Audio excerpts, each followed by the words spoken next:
Hello అండి, welcome back to my channel. ఈరోజు మా ఇంట్లో సాటర్డే స్పెషల్స్ ఏంటో చూడండి. మునక్కాయ పప్పుచారు,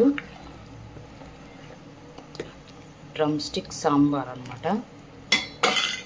వేడివేడిగా ఉంది, సో ఇప్పుడే చేశాను. ఇంకా వైట్ రైస్. మా వారు లంచ్కి వచ్చారనమాట, సో అందుకని ఫాస్ట్ అవుతుంది. ఇంకా దొండకాయ ఫ్రై. ఇంక ఇది కొద్దిసేపు వేగాలి. ఇందులోకి కారం, ధనియాల పొడి వేస్తే అయిపోతుంది. ఒక 5 minutes వేగాలి. ఇంకా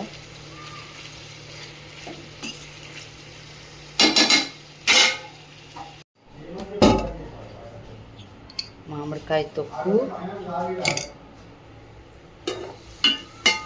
ఇందులో కారం ఇంకా ధనియాల పౌడర్ వేసేసాను, అయిపోయింది. దొండకాయ ఫ్రై, ఇంకా పెరుగు అనమాట. సో ఇదండి మా ఇంట్లో ఈరోజు lunch special. So please like, share, subscribe. Bye bye.